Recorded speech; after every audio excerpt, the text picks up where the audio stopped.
And welcome everybody. So the first paragraph of my talk she just said, because I was trying to think of some way to put my talk across. So time does hold us captive, doesn't it? To be honest, it is of course essential to be aware of time, to function in a world where time dictates our lives. But if we could spend just a little time away from it, our world perception would change. There was a 60s American band called The Association. I bet no one's ever heard of The Association.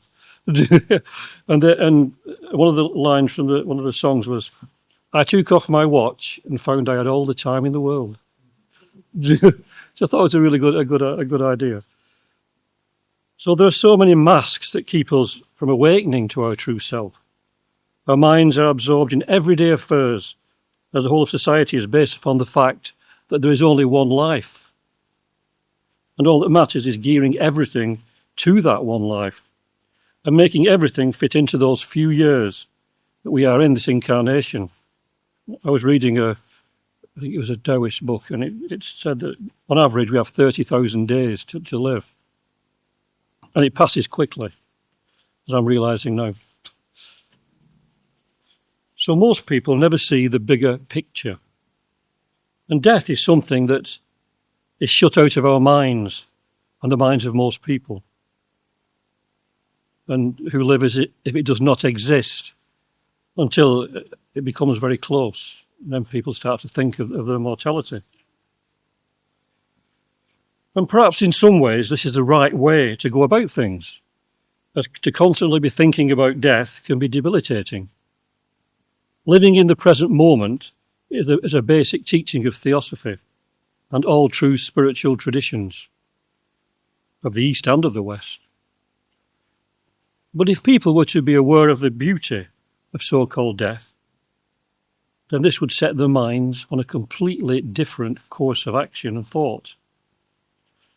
Rumi, who I mentioned in my study group, I mentioned this quote in a bit more detail. He said, "I died as a mineral and became a plant.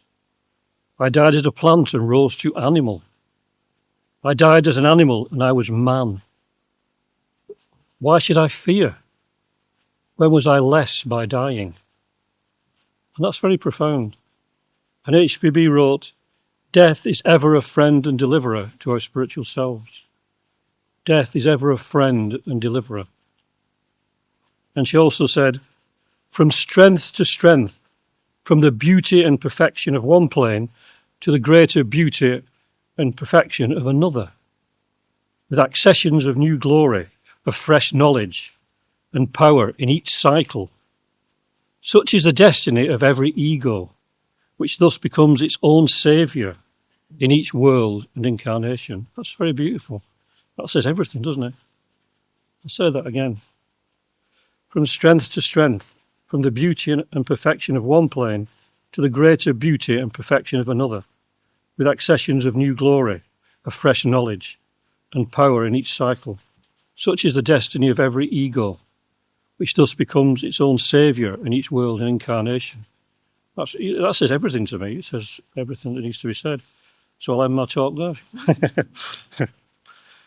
So can we make friends with death and see that it is part of our ongoing journey that has no foreseeable end, and that ahead of us lie wonders that we cannot comprehend at the moment? Instead of seeing death as an end, can we not see it as a beginning? Everything is a beginning if we have the right attitude to life. Every time we open our eyes in the morning, it is a new beginning. In a lesser degree, a fresh incarnation. In Japan, there is the concept of Ichigo Ichie, which signifies that every time we meet someone or encounter something, it is a once-in-a-lifetime experience. They will never be repeated, even if it's our family and friends. Every time we wake up and we see our family and friends again, it's a different experience completely. That's how you can get to the wonder and beauty of life. And therefore there's a great beauty in intuitively knowing that you and they are eternal beings, for whom the hour will never strike, as it says in the voice of the silence, for whom the hour will never strike. So let us face death with excitement and expectancy or calmness, the expectancy of more wonderful experiences ahead. Again, HPB says, whatever plane our consciousness may be acting in, both we and the things belonging to that plane are, for the time being, our only realities. As we rise in the scale of development, we perceive that during the stages through which we have passed, we mistook shadows for realities. And the upward progress of the ego is a series of progressive awakenings, each advance bringing with it the idea that now, at last, we have reached reality.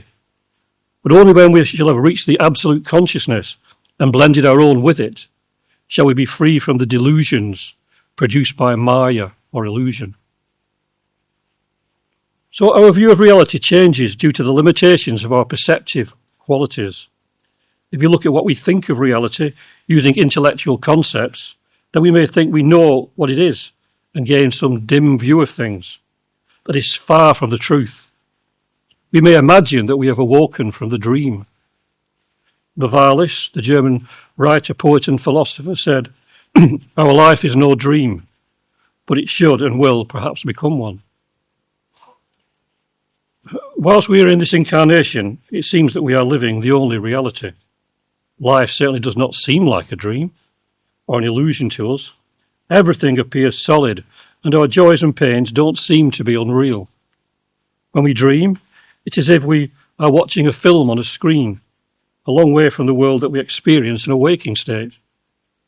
So far from the premise, how can we accept this world as a dream, and that all we see or seem is but a dream within a dream, as Edgar Allan Poe says. All that we see or seem is but a dream within a dream. When we love and truly love, does that love soar beyond the confines of what we know and understand? Is our appreciation of beauty something that can take us into realms that are not limited by our comprehension of who and what we are in a limited sense? Love and beauty are present, it seems, on all the levels of our being, with a progressive appreciation and absorption of their reality at that particular level. Material ideas and concepts come and go, but love and beauty will accompany us on our journey. But what we think of as love on this level may be completely different on another level of being. It may indeed become our very being on a higher plane, as the disharmonies of the lower planes melt into harmonious communication. And some people may argue that beauty can be a distraction, but it all depends upon our definition of beauty.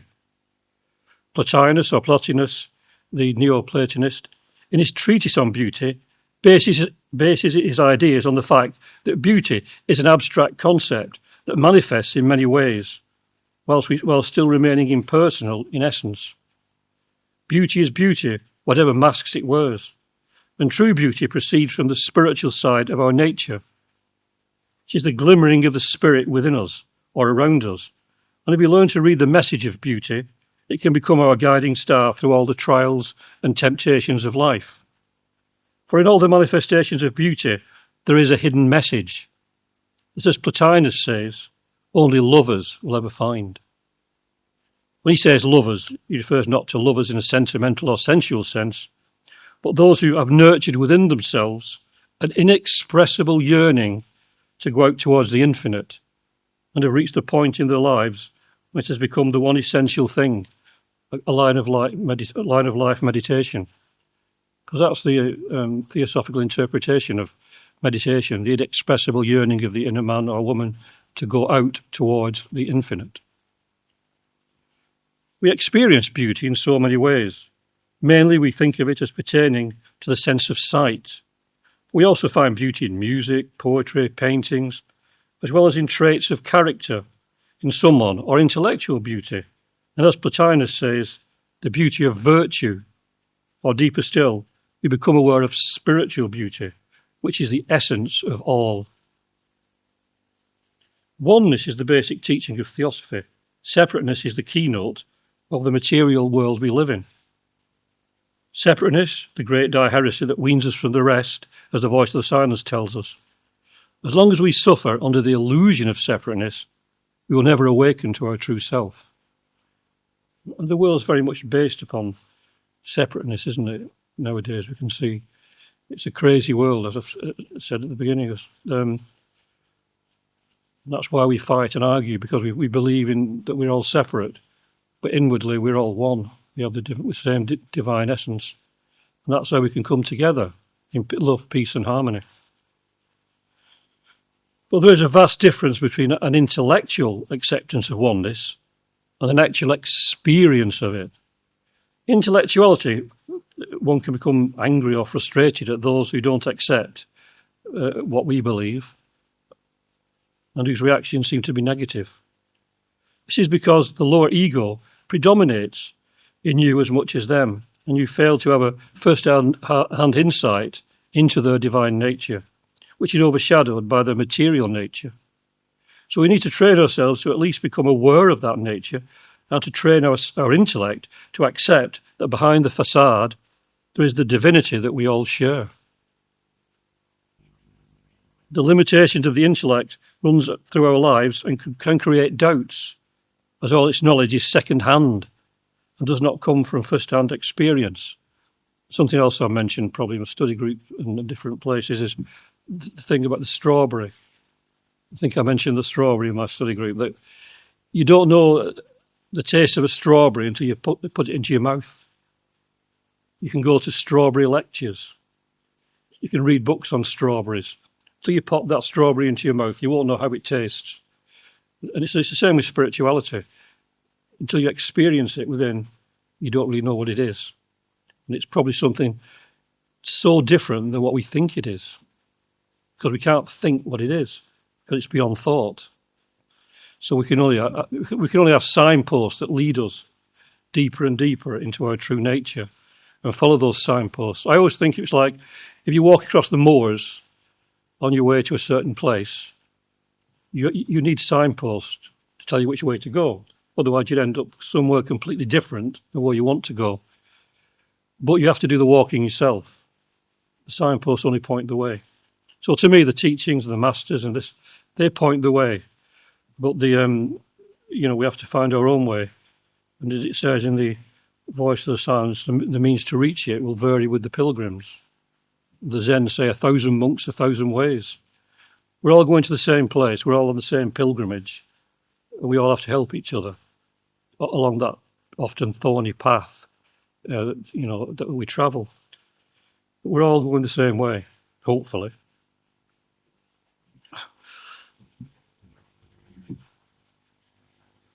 Theosophy teaches us about death and all the intermediate stages before rebirth, which we accept because we should have faith in our teachers and those who claim to have been through those states and remembered. That is all we have at our present stage of being. We don't actually know, but we trust in the words of those who do know. Some of us may have had personal experiences that prove to them the reality of life after death. But in most cases, in talks, we repeat what we have just read until the time when we know for ourselves and the mystery is solved. Something must happen after when we die. There must be a truth to what happens.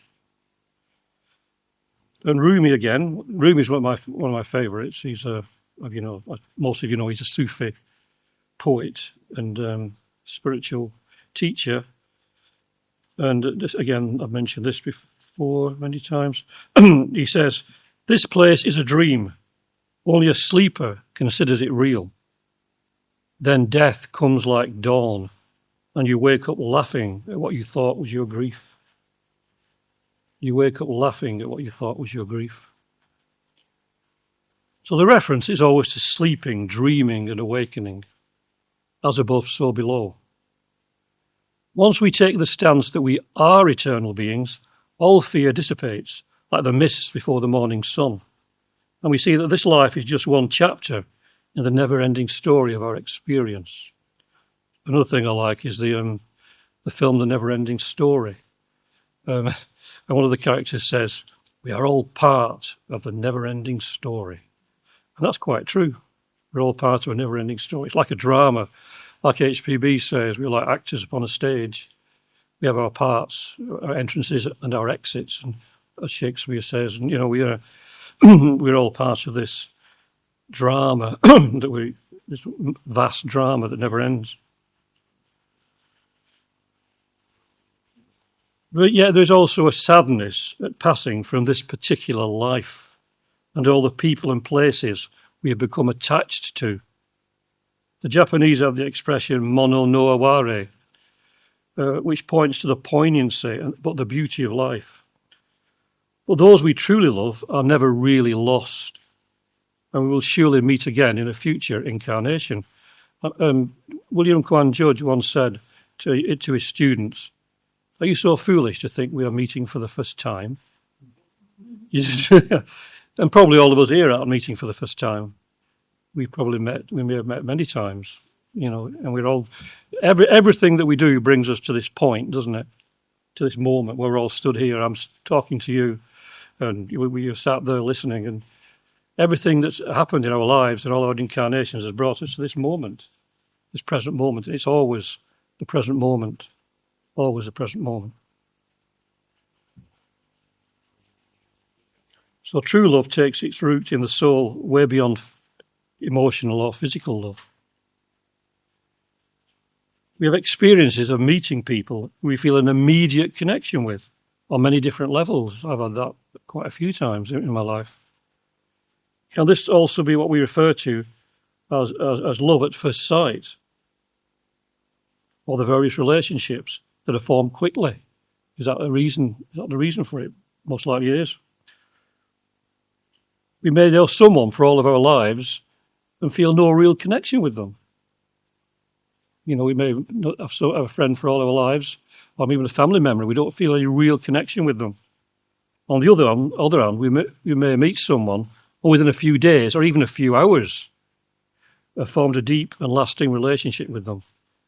You could even meet somebody in a cafe and talk to them for an hour, and they could leave a lasting impression upon you that lasts all your life. That takes you through that makes a really strong impression on you, or something that you see or read. Or I was talking about the Zen master as well. That when he went out to give a lecture, and he stood on the stage, and the birds sang outside, and he said, "Well, that said everything," and he just walked off the stage. Because you can learn from everything, like the masters say. Sermons are even preached by stones, as the Master K.H. said. And there's the Theosophical Glossary. There's an entry about Kama Deva. And Karma is K-A-M-A, not K-A-R-M-A. That's often pronounced karma. But Karma Deva, karma is usually thought of as being a sensual thing.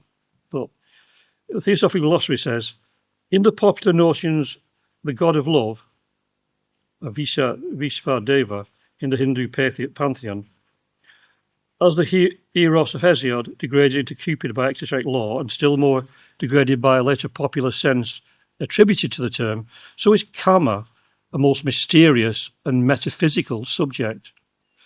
The earliest Vedic description of Kama alone gives the keynote to what he emblematizes. That's easy for me to say. Emblematizes. Kama is the first conscious, all-embracing desire for universal good love, and for all that lives and feels, needs help and kindness. The first feeling of infinite tender compassion and mercy that arose in the consciousness of the creative one force, as soon as it came into life and being as a ray from the Absolute. Says the Rig Veda, desire first arose in it, which was the primal germ of mind, and which sages, searching with their intellect, have discovered in their heart to be the bond which connects entity with non-entity, or manas with pure Atma Buddhi. There is no idea of sexual love in the conception. Kama is preeminently the divine desire of creating happiness and love. And it is only ages later, as mankind began to materialize by anthropomorphization Another one that's easy for me to say. Its grandest ideals into cut and dried dogmas, that karma became the power that gratifies desire on the animal plane. It shows how we degrade concepts and ideas with our lower minds. But that was a very beautiful thing. That it was the first thing that came into being, was this feeling of infinite tender compassion and love. The first thing that came into being. You know, and that's, if you think about that, meditate on that, that means it's the essence of everything. Because the first thing that came into being, it's still there. You know, it's within us. It's within us. It's what we're striving for. So it's interesting that this feeling of infinite tender compassion was the first thing that came into being. What a lesson and message that is for humanity. What a lesson and message that is for humanity. What makes life the way it is man's total misunderstanding of his true nature, which is harmony, love, and compassion. All the lower emotions are man-made perversions of reality, clouds created to obscure the beautiful sun of truth.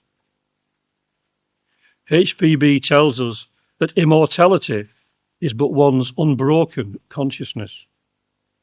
We imagine it death because we haven't reached the state when we realise the ever-living rather than the illusion of the ever-changing. Our lives are full of ups and downs, twists and turns, and we can use all these to awaken to who and what we really truly are, to find the immortal dimension to our being, despite all that goes on within and around us. It's like becoming the centre of the storm and seeing what is beyond the storm, because a storm is always limited and passes in time. The teaching that echoes down through the ages from the lips of most spiritual teachers and leaders is love one another. This is only truly practical if we awaken to this oneness of all things. That was the purpose of H.P. Blavatsky and the Masters' teachings.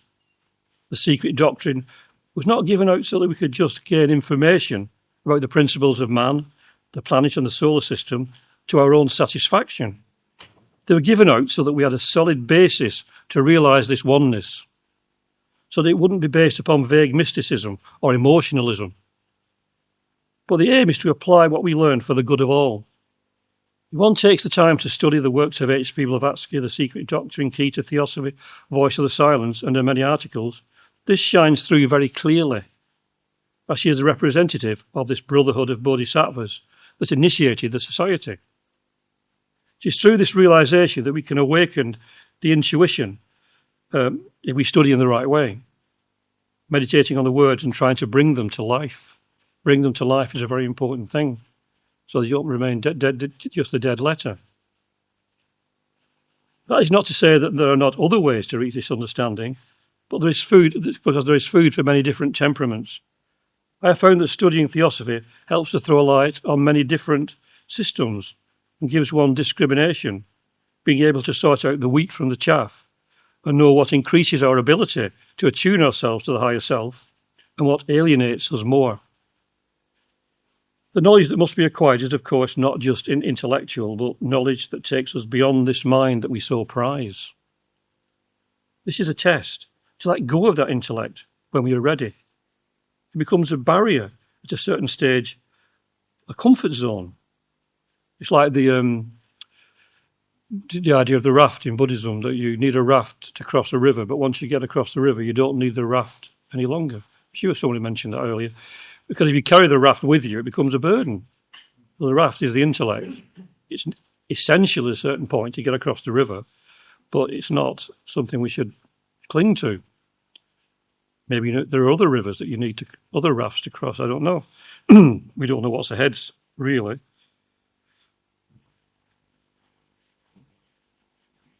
And our lives are full of comfort zones, in which there's a danger of stagnation.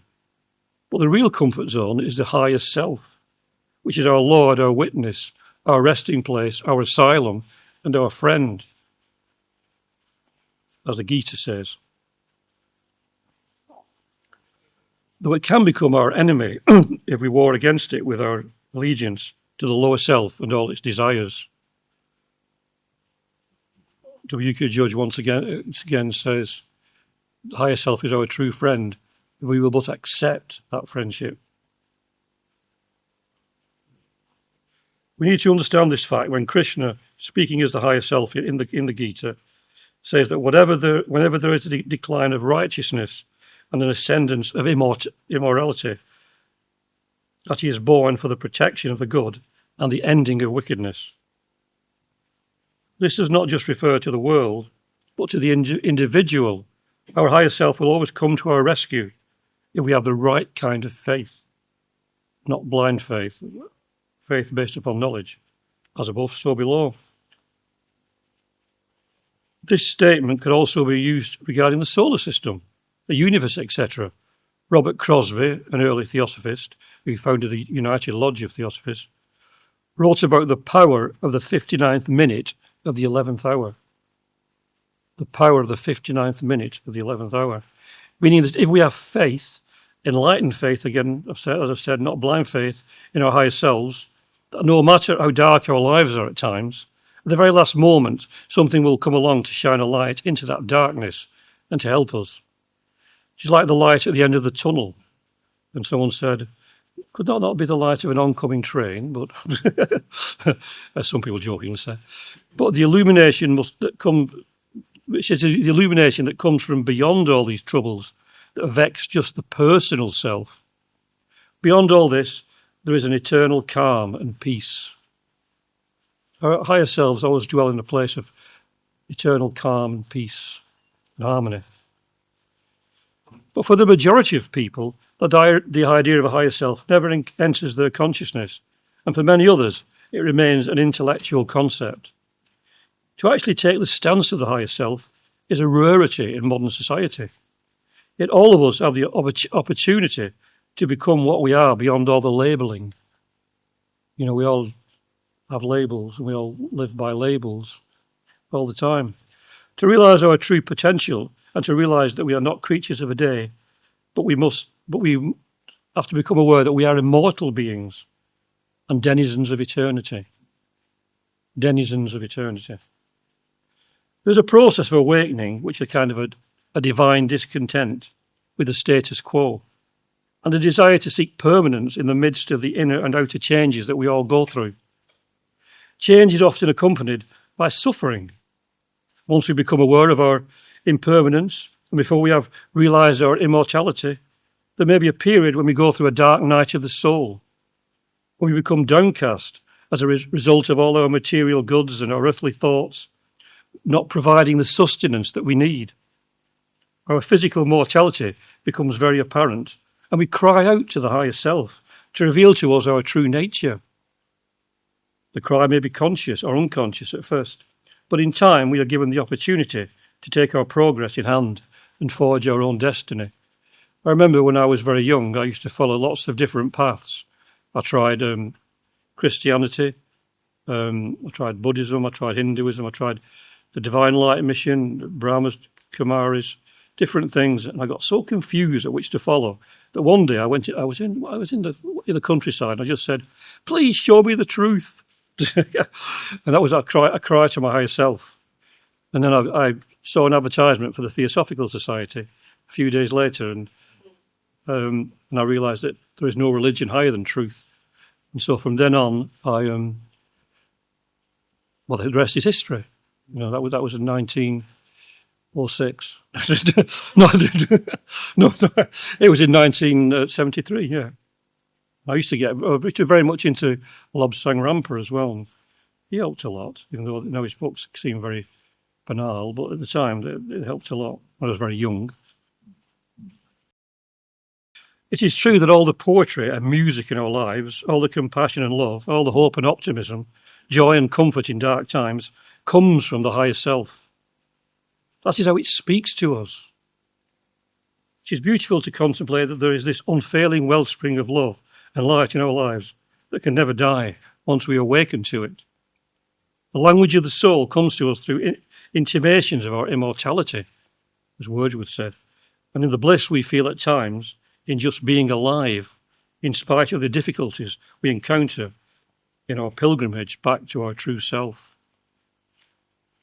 It says in the voice of the silence, Have perseverance as one who doth for evermore endure.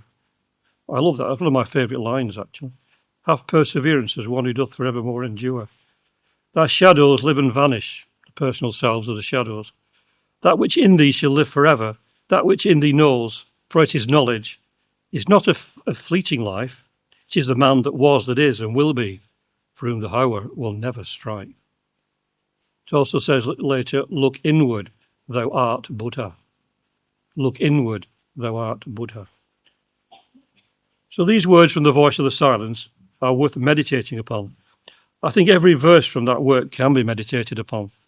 In the West, we use many words which fill up the intellect and give us some satisfaction, like a good meal, but they do not help us to awaken to the true self. In the East, particularly in China and Japan, the silence or the space is more important than the words or the images. This is because they are pointers to our own experience and meditations and what is written, and we are led to meditate on the words and go beyond them. As Plato says, all true learning is merely recollection. We're just remembering what we already know, awakening to what we know. To awaken to our true self, we need to assign words and images to their correct place on our journey and understand that it is letting go of the knowledge that we have gained that leads to the path of true understanding. There's a teaching that says eventually we must forget all that we have learned because we have to let go of the intellect. But the intellect is important at a certain stage. I'm not putting the intellect down. And the Maha Chohan says in his letter, which Bernadette mentioned earlier, all of us have to get rid of our own ego, the illusory apparent self, to recognise our true self in a transcendental divine life. That's incredible. All of us have to get rid of our own ego, the illusory apparent self, to recognise our true self in a transcendental divine life. We only die when we shut out the light of the higher self. We die to what we truly are in reality. But it is not the finality of death that materiality believes in. It is just one more illusion in the countless illusions that give us a mistaken view of what life and death truly are. As said, death is an awakening to a more profound and illuminating insight into what life truly is. There is only life, the ever-living. Death is just a construct created by a world in which spirituality has gradually been shut out of the human mind and replaced by a nihilistic view of existence. Once again, HPB wrote, "Happy those of its warriors by whom death is regarded as a tender and merciful mother. She rocks her 6 children into sweet sleep on her cold, soft bosom, but to awaken them a moment after, healed of all ailing, happy and with a tenfold reward for every bitter sigh or tear. Post-mortem oblivion of every evil, to the smallest, is the most blissful characteristic of the paradise we believe in.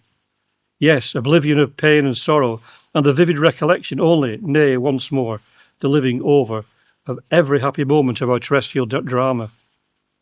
And if no such moment ever occurred in one's sad life, then the glorious realisation of every legitimate, well-earned, yet unsatisfied desire we ever had. As true as life itself, and intensified 77 times sevenfold." That's from the Collected Writings, Volume 2, page 71. Yeah. Theosophy has much to say to us. This is helpful in our daily lives. It helps us to cope with many things that preoccupy the minds of a lot of people. The fear of death is one of these. People shy away from it. My parents and other people I know would tell me what to do if they died, not when they died. People always say, "You must do this if I die. If I die," but it's never when I die, because we all do, don't we all? We all die in a sense, but death is just a birth into a different state of being, ever onwards, ever upwards, onwards and upwards forever. I've just got quite a long quote from the Bhagavad Gita, which I really like, to sort of end. I've got a nice little story, though, what I'm going to tell before that. A Sufi tale that I read. I bought a book on Sufi tales, and I thought this was really good. It shows the how material things aren't that important as we think. A man was wandering in the desert, and he came across what he thought was an oasis in the distance. He thought it must be a mirage. When he got there, no, it wasn't a mirage. It was actually an oasis. So he drank of the water, and then by a bush he saw a big sack, and he thought, "Oh my God, that must be full of rice or wheat or something that I can eat." So he opened the sack, and to his disappointment, it was just full of pearls.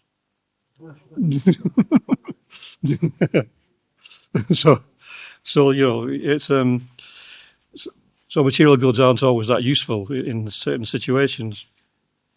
So I'll just read this from the Bhagavad Gita to finish. Thou grievest where no grief should be. Thou speakest words lacking wisdom. For the wise in heart mourn not for those that live, nor those that die. Nor I, nor thou, nor any of these ever was not, nor ever will not be. For ever and forever afterwards, all that doth live lives always. To man's frame as there comes infancy and youth and age, so come the raisings up and laying down of other life abodes, which the wise know and fear not.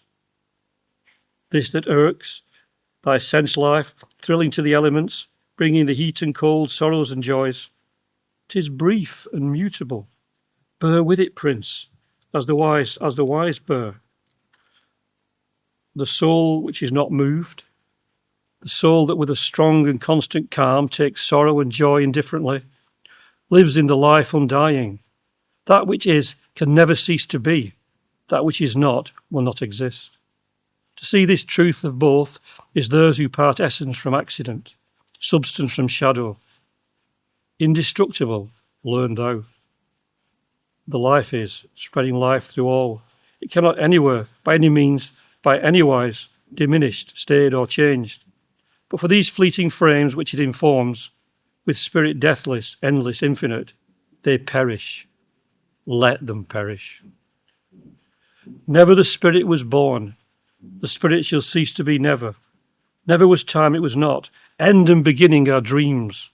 Birthless and deathless and changeless remaineth the spirit forever. Death hath not touched it at all, dead though the house of it seems.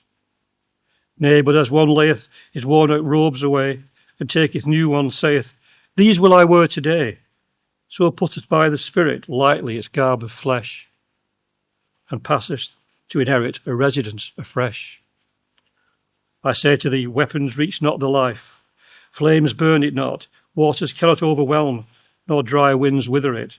Impenetrable, unentered, unassailed, unharmed, untouched, immortal, all arriving, stable, sure, invisible, ineffable by word and thought, uncompassed, ever all itself.